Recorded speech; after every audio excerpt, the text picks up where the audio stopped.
Thanks, everyone. We're back with another episode of Schooled Podcast. This is part of our influencer series, and today I am joined by Seventina Zenon. She is not only a social media influencer, but she's also an actress, as well as a producer, a content producer, and she dabbles in a couple of different really interesting things, all having to do with this vibrant self-expression.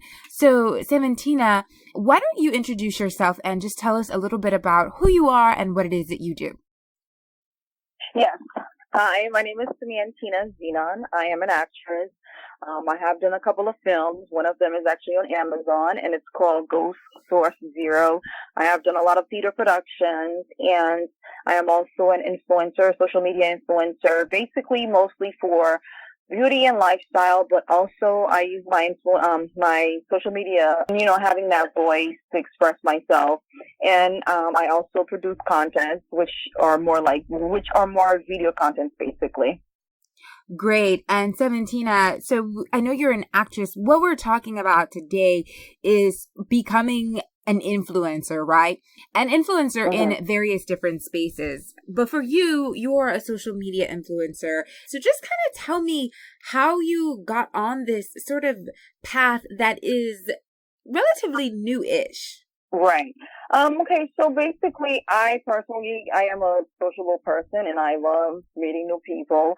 And I remember when I was in high school, I was so fascinated by the whole idea of having a pen pal across the world. So when Instagram came on, this was the perfect way to, reach people in all different parts of the world. And I was, starting to having followers from like France, and ironically enough, last year I went to France. I met one of them, and so basically, especially Instagram, once Instagram was starting to get popular, I got on there, and I ended up loving it. And about 2 years ago, that's when I became an influencer because I'm like, okay, well, I have this voice, I might as well, use it. Great. And so just explain, for those of us who are kind of new to this space, what exactly does it mean to be an influencer? Well, an influencer to me, the way I describe it is like being a charismatic activist for the brand because it's all about marketing for the brand. And for me personally, if I don't like the product, I wouldn't want to, tell my followers go buy it because I've already built that relationship with them and they kind of like know what expected of me. And I don't want to, I don't want to lead them in the wrong direction. So being an influencer is you basically helping customers make the decisions on buying something. That's what it pretty much is. And you can influence that however you want, whether you want to make videos, whether you want to post pictures, but that's basically what it is. And it takes a lot of work to be this influencer. And, a lot of people think it's just like, oh yeah, they get to go to these parties and get free stuff, but it's really not even that simple. It's a lot. There's a lot going on. Okay, so explain what exactly is so complicated, and then what kind of brands have you worked with? So I have worked with a lot of brands from Lancome to different art exhibits. Most of the products that I work with are most of the brands that I work with are beauty and fashion, and I also work with Olay. I work with Yves Saint Laurent. And as I mentioned, I've been working a lot more with art exhibits, and my most recent collaboration was with Rose Mansion, which is like a super cool pop-up art exhibit that they basically have all over the country. They have in New York, Chicago, and I believe Atlanta. So recently I collaborated with them to create some content for them. And so in terms of sort of becoming this influencer, for people who are interested in that, how does one get started in that space? What do you have to do? What kind of personality do you have to have? What kind of social media presence do you have to have? I think the most important thing is to be your own self. That's really the biggest thing because there are different influencers out there. There are even mothers who are influencers, and they basically influence about kids product, and a lot of brands that they collaborate with have more to do with, kids and family oriented. So it really depends on what you want to I guess, influence about. Definitely pick a niche that you feel like, okay, I can really focus on that and I can really, sell it well and I can really like, this is, I'm like, that's my expertise and I can really show you this, how I can, I guess elevate it. In terms of like how to get started, personally for me, I did my own research. I Googled it and I read my own thing on it. And I also so after I did my research, I ended up signing up with a lot of agencies because there are a lot of agencies for influencers specifically. So I signed up with a lot of them. And of course, not every single one of them liked what I had, but whoever liked what I had, I ended up working with them basically. And also having a presence, constantly posting pictures and, creating a profile basically. I personally consider my page as my portfolio. So whatever I post, I make sure that, it's clean. It's something that I like when I'm looking at it, I would want to know what's that about. So I basically try to keep my page as clean as possible. And I'm not just posting random things. Everything has a purpose on the page. So I would definitely say find a theme and definitely pick a niche and definitely do some research on the kind of influencing you want to do. How has influencing sort of changed your perspective about social media? I feel like honestly, people feel like I feel like many people use social media for different reasons. I think some people use social media to find girlfriends or boyfriends or whatever else they do. But for me personally, I realized that it was actually a community. Since I've been an influencer, I have, I have come across some interesting people, but for the most part, I have a good support system, and that's my favorite part about it because it's kind of like I'm talking to these people that I have never met a day in my life, but in my head we're friends, which is great. Interesting. And so why did you choose the niche that you chose in terms of beauty and healthcare? Yeah, I mean, for me, personally, when I was in high school, I was really into like fashion, and I still am. I wanted to be a model at some point, and that was one of the reasons why I moved to New York. So it's always been something that I loved. I used to get a magazine subscription to get inspired, to get inspirations for my look for September or whatever. So basically, I was always very inspired by fashion and magazines and all these things. And now that I have that platform to, showcase the things that I like in terms of fashion and beauty, I felt like why not post it on my page and hopefully inspire somebody. And what do you like most about, I guess, getting to essentially market these brands? Because that's kind of what you're doing, right? You're serving sort of right. as a social media marketer for various brands. What do you like most about it? I definitely would say I try the product first, and I actually do surveys and tell the brand like, this is what I like, this is what I would not like. Like if I was a consumer, this is why I wouldn't buy this product, and this is why I would buy it.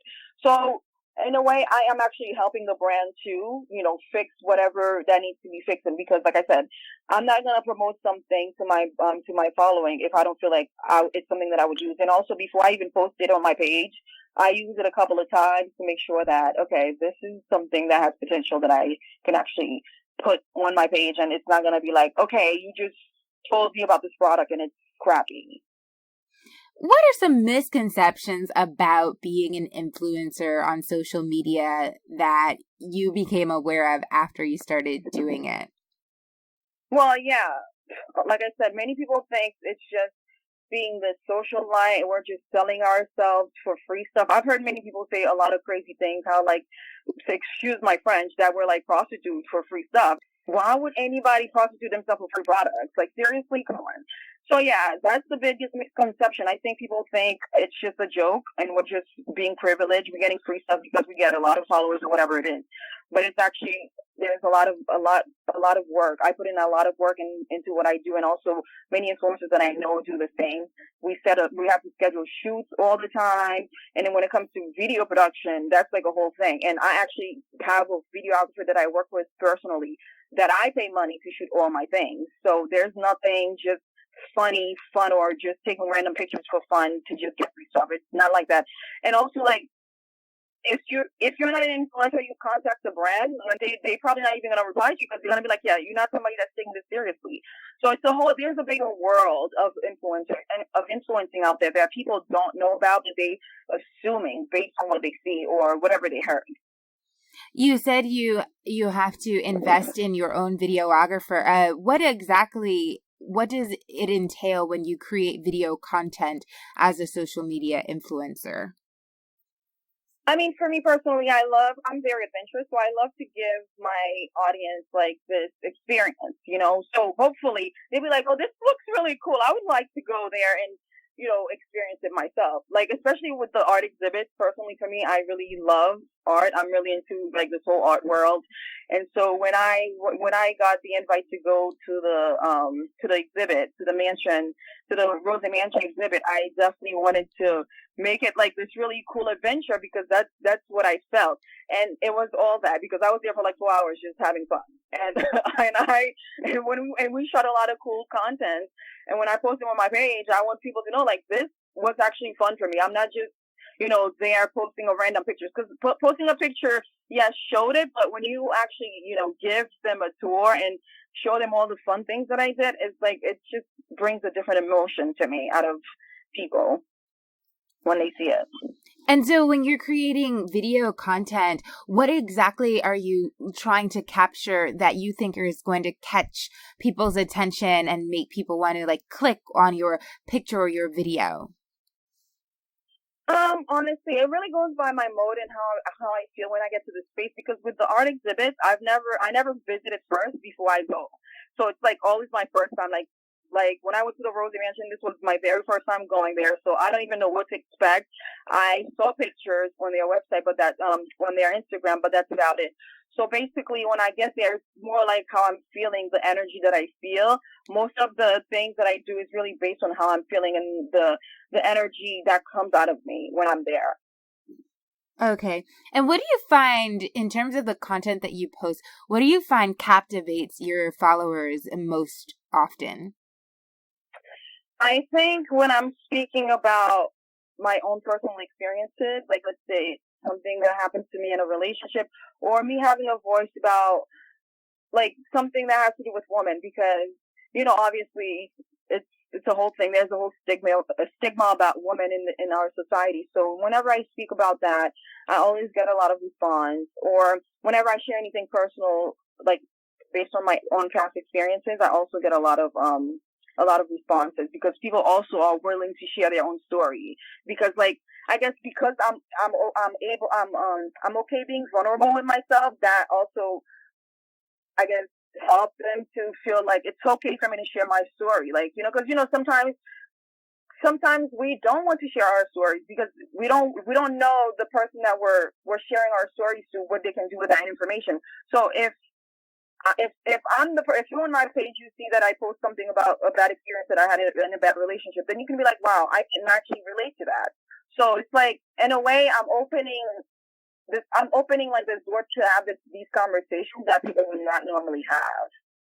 So you find being vulnerable, being personal, adding like emotion behind the content, whether it's pictures or video, really helps to bring people into whatever you're talking about or advertising, so to speak.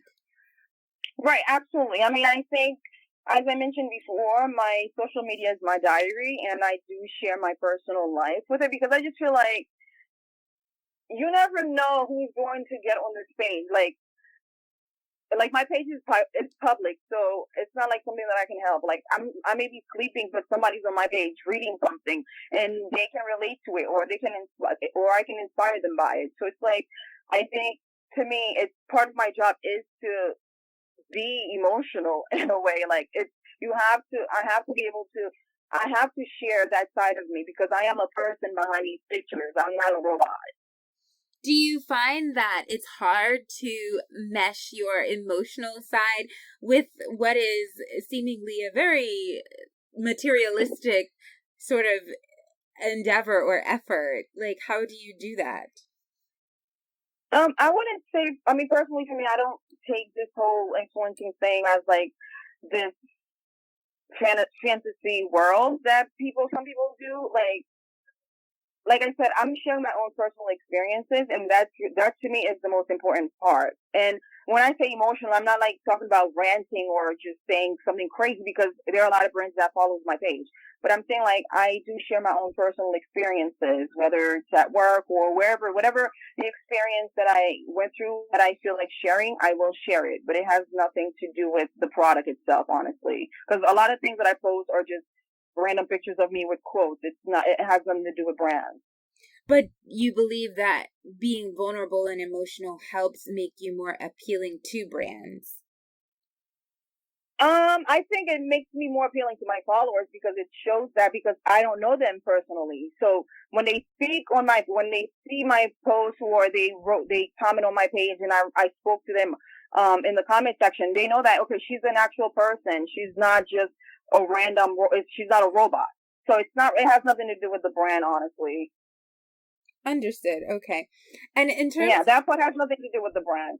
That part is just me sharing my story with my audience, and they also share their stories with me. It has nothing to do with the brand. But it has a lot to do with your personal brand. Yeah. Honestly, I feel like for my personal brand, I have to share who I am with my audience.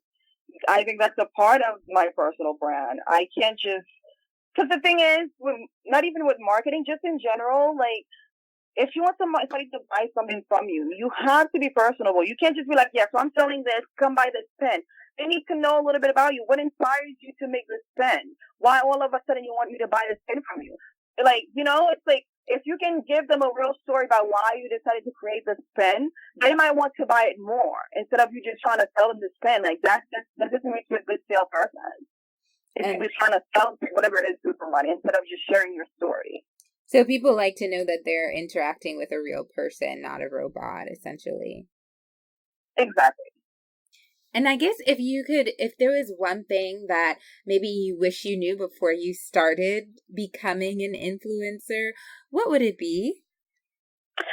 Oh my God. Okay. Well, I wish you would have told me more about Fashion Week, because when I went to Fashion Week for the first time, I had this really weird experience, because, like, the fashion world is definitely extremely shallow, and it's very materialistic, and it's like, wow, I had no idea. Because, I guess in my head, I was living in my own bubble where, I'm talking to all these people, they seem fun, they see my personality, it's all great. But then when I went to Fashion Week for the first time, I was just like, oh, okay, this is actually very serious for some people. So that, I just wish somebody would have warned me about Fashion Week, and how some of these people, some influencer really take this whole thing very, very seriously, to where I don't find it healthy. I guess that would have been the only thing. What do you mean you don't find it healthy? But in terms of, well, not even just the influencers, even like the companies, like the PR agencies, the way they set things up, they want certain people to sit in the front. You have to wear a certain label. It's just like the whole materialistic thing that you talked about. And it was kind of like, if you're not wearing this specific, if you're not wearing whatever brand, if you don't have like name brands on you, they won't let you sit on the front row, all that stuff. And it's like, I had no idea it was like that deep to, show up to a fashion show wearing clothes that have big names on them. Doesn't everybody want to showcase the best, and especially their best? No, yeah, definitely. You should definitely showcase your best, but my best is not always gonna be a Gucci bag. If I can't afford it, why should I buy it to show up to people? Mm. That's my thing. I can look my best and not wear millions of dollars of stuff. And there are places, I've seen people on the red carpet that's wearing very expensive clothes, but the clothes doesn't look flattering on them. So to me, fashion is a form of expression. The label doesn't define you expressing yourself. You can wear a $2 dress and still look fabulous. Gotcha. So you guess you're turned off a little bit by the, I guess, superficial nature of it. I definitely did, and after that one experience that I had, I honestly just decided to just go to the parties instead of the fashion shows, because it's just so hectic, number one. It's just a lot of running around, and then it's just like, and then you got to get to the show, and it's just like honestly stressed me out. So like last year fashion show, like the winter fashion show, I honestly attended like 2 fashion shows and mostly events, like actual parties, like magazine parties, as opposed to the fashion shows, because it's like not even worth it to me, like all the stress that I had to go through the first time. Hmm. So if you could, in a perfect world, I guess, influence for your ideal brands and companies, what would they be? My ideal brand. Oh my God, I've never actually thought of like an ideal brand, because I think that if your brand really stands for something, I definitely would be willing to work with the company. Recently, a company reached out to Australia, and they trying to sell like something. I believe it's something that has to do with women pleasing themselves. And at first, I was just like, "Wait, what? Why would you want me to promote something like that?" And then I went on their website and I read some things about it. And I was just like, okay, so the whole idea behind it was to break the stigma of how people portray women. And I was just like, yeah, I definitely, that's something that I would definitely want to consider, because, yeah, women equality. When you think about sort of the path you've taken in life, going to, I know when we spoke before, you said you went to school for journalism and then you started acting and now how does this all fit together? Is it all part of your interests? How do you use your skills, your education and all of that to sort of form your own brand? I think it's all a part of my journey as I try to figure out the person that I wanted to become.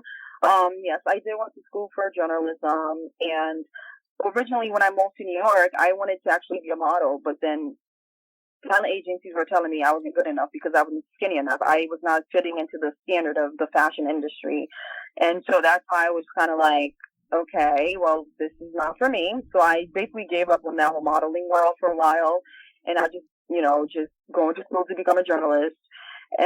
But then I was also very much into theater, because I was in the theater club when I was in high school. I went in all these different drama classes, and so I was just like, okay, it's like just me just trying to figure out what really, like, feed my soul. And then after I finished college, I was just like, okay, you need to take classes for acting, because you've been doing it and you love it and you have so much fun when you're on stage. You need to focus on that.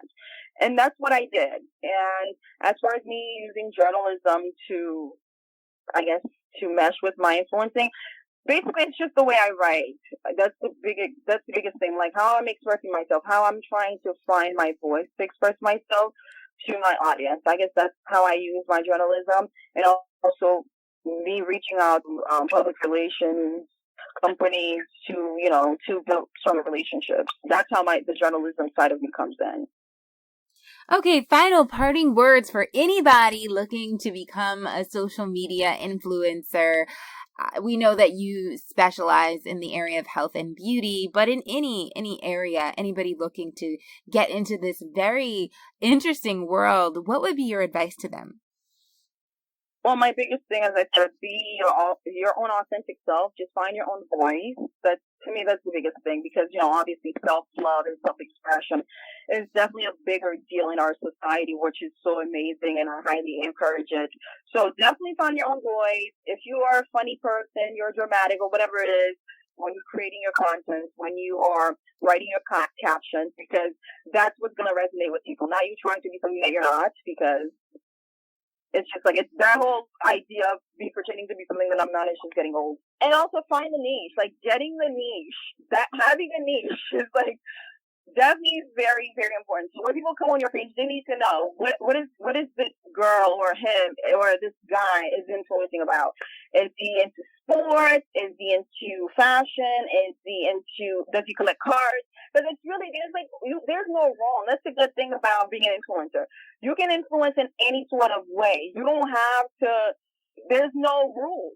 If you collect sports cards, that can be your own influencing thing. If you collect little toys, that can be your niche right there. And you will find people who are into the same exact thing, and you wouldn't even believe it. And it would be like people from like Israel, somewhere so far away you would never think of. It's kind of like, it's all about bringing all these people that share the same interest as you together. Thank you so much, Sam and Tina. And where can people find you on social media should they choose to follow you? My social media name is Wild Sam Sweeters, WildSamFiere. Awesome. Well, thank you so much for joining us. We'll be looking out for you on social media, on Instagram especially, and good luck in everything you're doing. Thank you so much. Thanks for having me. Okay, for everybody listening, you can, of course, follow us. We are at Schooled Podcast on Instagram, at Schooled Podcast on Twitter, and Schooled on Facebook. That's SKOOLED. See you later.